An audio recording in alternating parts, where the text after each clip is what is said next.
योग दर्शन में इसी मन को चित्त कहा गया है। जी जी, बिल्कुल सही कहा। और पहला सूत्र ही है उनका दूसरा योग दर्शन का कि योगस चित्त वृत्ति निरोधः। योग है इस चित्त की वृत्तियों का रुक जाना, यानी निरोध कर लेना, रोक देना। अब इसके आगे तो कुछ बचता नहीं। जब हमारा मन जब रुक जाता है तब अगला सूत्र पतंजलि जी ने कहा तदा द्रष्टु स्वरूपे। जब चित्त की वृत्तियां रुक गई तब ये जो दृष्टा है, द्रष्टु शब्द कहा है, द्रष्टु का होता है बहुवचन संस्कृत में, यानी ये सब कुछ जो देखने वाला है वो अपने स्वरूप में अवस्थित हो जाता है। तदा द्रष्टु स्वरूपे, और किसी में नहीं, स्वयं के रूप में, स्वरूप में अवस्थित हो जाता है, अर्थात ठहर जाता है। अब यहाँ बात आती है कि क्या आत्मा दूसरे के रूप में भी ठहरा रहता है? नहीं, इसका अर्थ सिर्फ ये होता है कि जब हमारी चित्त की वृत्तियां चल रही होती हैं तो वृत्तियों के द्वारा वो दूसरे के अंदर दूसरे का ज्ञान कर रहा होता है, दूसरे की जानकारी कर रहा होता है वृत्तियों के द्वारा। जैसे जैसी वृत्ति होती है वैसी उसकी जानकारी होती है। तो यहाँ यही अर्थ हुआ कि जो मन की वृत्ति है, वृत्ति कहा गया है व्यापार को, व्यापार मतलब बिजनेस, और मन का ही व्यापार है, मन का ही बिजनेस है। एक दिन और भी बताया गया मन का ये 5 प्रकार का बिजनेस है, 5 प्रकार का व्यापार है, और उसी व्यापार के अंदर हम सारे लगे रहते हैं। और जन्म से लेकर मृत्यु तक हमारी सबकी एक की नहीं, समस्त जीव का यही स्वभाव है कि वृत्तियों के साथ लगा रहता है, मन के साथ लगा रहता है, और मन में वृत्ति उपस्थित रहती है, नई उपस्थिति है, पुरानी डिस्ट्रॉय हो जाती है और नई जनरेट होती रहती है। इसी में हमारा जीवन समाप्त हो जाता है और हमें कुछ समझ में नहीं आता। तो इसी के लिए कहा गया इस वृत्ति को रोकिए। अब वृत्ति को रोकने के लिए उन्होंने उपाय बताया। आज मैंने पढ़ा था, किसी भाई ने लिखा था कि साधना से बात नहीं बनती। किसी ने लिखा था, पता नहीं किस भाई ने लिखा था। तो ध्यान साधना है क्या? साधने का अर्थ किसको साधना है? हाँ जी, साधने का अर्थ ही होता है मन को साधना। मन को साधना है, ये जो वृत्तियां हैं इसको साधना है, ये अनिवार्य है, बिना इसके साधे बात नहीं बनेगी। जैसे हम लोग साधारण इंसान का 3 प्रकार का शास्त्रों के अनुसार वृत्तियां होती हैं जी, चित्त, विक्षिप्त और मूढ़। योग दर्शन की परिभाषा है। चित्त कहते हैं चंचल रहना, विक्षिप्त कहते हैं इधर उधर डावाडोल रहना, और मूढ़ कहते हैं अज्ञानता में पड़े रहना, या तो संसारिक माया में रहेगा, या ज्ञान में रहेगा, या मोह में फंसा रहेगा। तो इन 3 प्रकार की मन की स्थिति से हटाकर जो साधना है, साधना में हमें हमारी 2 प्रकार की वृत्ति बनानी है। एक पहले एकाग्र करनी है, एकाग्र करने के बाद में फिर आगे निरुद्ध करनी है। तो निरुद्ध करने के बाद में वृत्ति शेष नहीं रह जाती, वृत्ति शेष नहीं रह जाती तो आत्मा स्वरूप में ठहर जाता है। यही तो करना है काम, बस इतना सा है। अब इसी को समझने में हम लोगों का पूरा जीवन व्यतीत हो जाता है। किसी को समझ में आता है, किसी को नहीं भी आता है। हरिओम। से हम किसी भी वस्तु को या किसी भी प्राणी या पदार्थ को, किसी शब्द को हम जब पहली बार सुनते हैं वो मन की क्रिया है। अगर हम उसको दोबारा तिबारा अगर हमने उसको सुन लिया तो वो हमारे चित्त में हो जाता है। अब जब वो दोबारा कभी उसकी हमको याद आएगी तो बस उसी चित्त के हिसाब से हम काम कर लेंगे। जैसे मान लीजिए कि अगर हमको आज यहाँ से इलाहाबाद से आपके पास आना है, तो अब हम पहली बार अपना मोबाइल का वो पूरा खोलेंगे बायोडाटा, उसके अगर माध्यम से जाएंगे, या तो फिर हम बीच बीच में हर चौराहे पे पूछते जाएंगे, तब हम आपके पास पहुंच जाएंगे। ठीक, ये हमारी मन की क्रिया थी पहली बार। अगर हमने एक बार दो बार अगर आपके पास आ गए, हमको रास्ता मालूम हो गया, तो हमारे वो चित्त में वो संस्कार बन गया। अब उस चित्त में जो संस्कार बना है उसके हिसाब से हम काम करेंगे।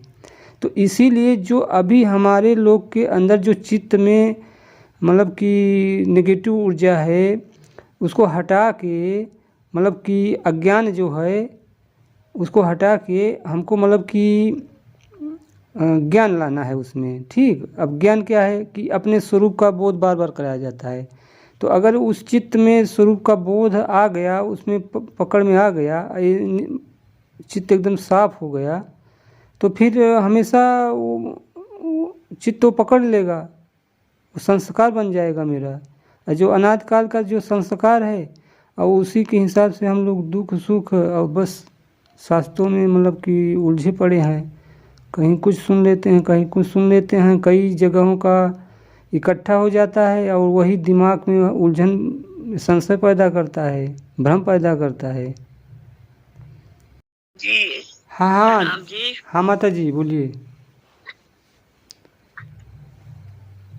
बहुत अच्छा सभी बोल रहे हैं, बहुत अच्छी तरह। और सबना के एक्चुअली जो अपना वे आउट होता है, वो सभी का एक बात को कहने का ढंग थोड़ा एक दूसरे से वखरा होता है, ठीक है ना। पर कह तो सब कुछ एक बात को ही कह रहे हैं जी। कि मन चित्त बुद्ध अहंकार, ये मतलब ऐसे ही है जैसे हम कहते हैं कि अपने हमारे हाथ की 5 उंगलियां होती है, ठीक है ना। ऐसे ही मन की 4 पार्ट है, मन बुद्धि चित्त अहंकार। ये इन चारों में से हम सारा जीवन इनके अधीन हम काम करते हैं।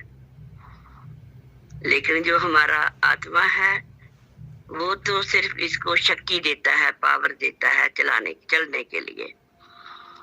तो इसको अगर हम साइंटिफिकली, क्योंकि मैंने मन की साइंस भी पढ़ी है, तो हम साइंटिफिकली इसकी बात करें तो ऐसे कह सकते हैं कि मन के जो 4 पोर्शन है उनके नाम है कॉन्शियस माइंड, दूसरा है सबकॉन्शियस माइंड, तीसरा है अनकॉन्शियस माइंड, फिर आ जाता सुपर कॉन्शियस माइंड। लेकिन इसके ये इंग्लिश टर्म है ओनली, क्योंकि ये साइंटिफिकली मैं बात कर रही हूँ। लेकिन इस बात को ही आपने सभी ने स्पिरिचुअलिटी की धार्मिक लैंग्वेज से इनके काम बताए हैं। तो ये क्या है, मन क्या है, चित्त क्या है, बुद्ध क्या है, अहंकार क्या है, इसको हम टोटलिटी में भी परम अपने मन कह सकते हैं, चेतना। लेकिन इंग्लिश में हम इसको 4 भागों में बांट लेते हैं। तो जो गुरबाणी गुरु ग्रंथ साहब जी से अगर हम पूछे कि ये सब कुछ क्या है 4 पार्ट बन के, तो गुरु नानक देव जी बोलते हैं कि ये मन कर्मा, ये मन धर्मा, ये मन 5 तत्व से जन्मा। कि जो 5 तत्व है, धरती हवा आकाश अग्नि पानी, इसी से ये मन पैदा हुआ है। ये मन कर्मा, ये मन धर्मा, ये मन 5 तत्व से जन्मा।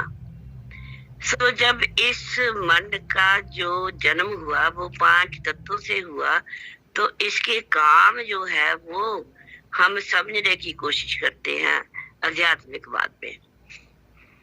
तो जो हमारा मन है, जो जिसको हम कॉन्शियस मन बोलते हैं, वो हमारा जब हम जागते हैं तो जो चीज भी हम ग्रहण करते हैं, सुनना, समझना, पढ़ना, किसी काम का प्लान करना, ये सब कुछ हम कॉन्शियस माइंड से करते हैं। मीन्स जो हमारा मन का ऊपर वाला हिस्सा होता है। तो जो हम करते हैं, जो हमने काम किया होता एक मन एक चित्त के द्वारा, मीन्स कॉन्सेंट्रेट के द्वारा, जिसको हम एकाग्रता बोलते हैं। जब हम एकाग्रता से कोई काम करते हैं, सुनते हैं, पढ़ते हैं, तो उसकी मेमोरी जो होती है, जिसको हम धार्मिक बोली में संस्कार बोलते हैं, साइंटिफिकली स्टोर होती रहती है, जिसको हम सबकॉन्शियस माइंड कहते हैं, जिसको हम अवचेतन मन कहते हैं। तो उसमें वो जो हमारे जो काम और जो पढ़ा लिखा जो हमने सुना, वो एक मन एक चित्त एकाग्र होकर सुना, तो उसकी याद, उसकी मेमोरी हमारे सबकॉन्शियस में स्टोर हो जाती है। मेज लाइक एक बॉक्स में वो स्टोर होती जाती है चित्त में। तो लेकिन जो उसके आगे हमारी बुद्धि होती है, तो बुद्धि जो है, जो हमारे मन में, इस सबकॉन्शियस माइंड में अच्छा या बुरा, हमारे में वो संस्कार पड़े होते हैं, मेमोरी होती है, उसके द्वारा ये डिसाइड करती है, ये फैसला करती है कि ये काम करने वाला है या नहीं है। जिस काम को हम कहते हैं ये अच्छा है, ये माड़ा है, ये हमारी बुद्धि, इंटेलेक्ट इसका डिसीजन देती है, वो काम करती है कि ये वाला काम करो, ये वाला काम मत करो। और वो हमेशा ही इंडिविजुअल होता है, हर एक का अपना अपना होता है। क्योंकि हमने किसी चीज को, जिस चीज को हमने अच्छा मान लिया, जरूरी नहीं है वो सभी लोग उसी को अच्छा माने। उसी बात को कुछ लोग जो है वो बुरा भी मान रहे होते हैं। सो ये बात डिसाइड करने के लिए इंडिविजुअल होती है कि हम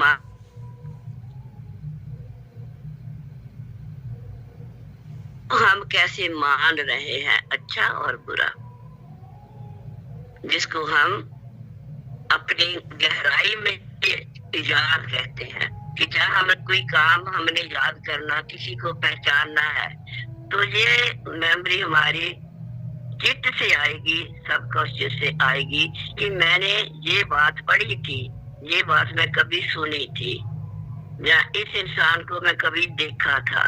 हम उसके साथ रिलेट कर लेते हैं तो हमें याद आ जाता है। ये जो मेमोरी आती है, ये हमारी अवचेतन मन से आती है, सबकॉन्शियस से आती है। फिर इससे आगे हमारा जो बुद्ध चित्त अहंकार होता है। अहंकार हमारा जो कहते हैं ना कि जो तीनों काम हमने किए, उसके साथ हम अपनी स्टैंप लगा देते हैं कि ये सारे काम मैं कर रहा हूँ। मैं मीन्स अदर। जब हम परमात्मा के अलावा कोई भी नाम उसके साथ जोड़ देते हैं, कोई काम जोड़ देते हैं, तो वो हमारा अहंकार में आ जाता है। क्योंकि हमने परमात्मा को छोड़ दिया और बाकी कामों के ऊपर अपने नाम की मोहर लगा दी। फिर मैं से फिर हम मेरा कहते हैं। सो मैं और मेरा जो इकट्ठा किया होता है हमने, हमारा शरीर मेरा, मन मेरा, मेरा भाई, मेरा घर, मेरा पैसा, ये सब कुछ हमारे अहंकार के घर में जमा करता रहता है। सबके जोड़ से हमारा अहंकार बनता है।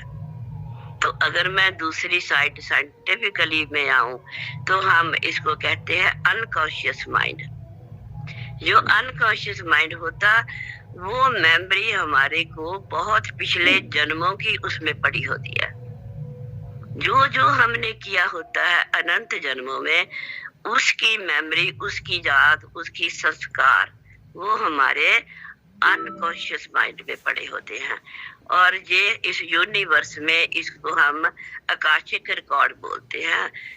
जैसे लाइब्रेरी में सभी किताबों का रिकॉर्ड होता, ऐसे अनकॉन्शियस माइंड में हमारे सभी का रिकॉर्ड पड़ा होता, मीन्स मेमोरी पड़ी होती है, जिसको कुछ लोग आकाशिक रिकॉर्ड की के हिसाब से इसकी भी वो लोग थेरापी करते हैं। लोग एक दूसरे से बताते हैं कि आपका रिकॉर्ड, जिसको हम एस्ट्रोलॉजी बोल सकते हैं, जो एस्ट्रोलॉजर होते हैं वो आकाशिक रिकॉर्ड अनकॉन्शियस माइंड के साथ काम करते हैं। तो फिर इसके बाद हमारा चौथा लेवल जो होता है वो सुपर कॉन्शियस आ जाता।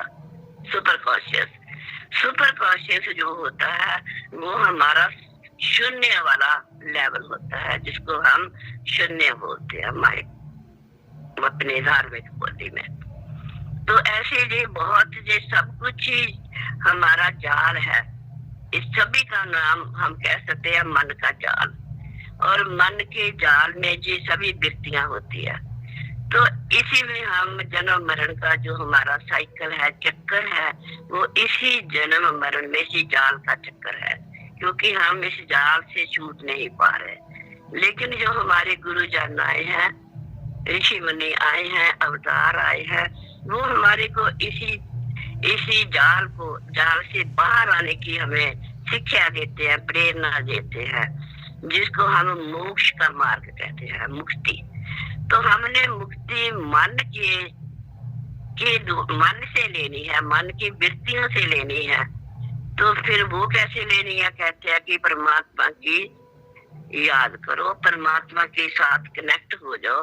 तो परमात्मा रूपी अग्नि का सागर हमारी मन की वृत्तियों को नष्ट कर देता है। जैसे अग्नि में अगर हम कागज डाले तो वो भस्म हो जाता, लकड़ी डाले वो भस्म हो जाती है, कोई कपड़ा डाले वो भस्म हो जाता है। ऐसे हम जब परमात्मा का चिंतन करते हैं, उसके साथ कनेक्ट होते हैं, उसको पहचान कर, उसको जानकर, उसका बोध लेकर, तो फिर हमारे मन की वृत्तियां जो है वो भस्म होने लगती है परमात्मा रूपी अग्नि के सागर में। ऐसे ही हमारे को फिर मोक्ष मिल जाता है। तो हम अपनी जीवन यात्रा को सफल कर लेते हैं। धन्यवाद।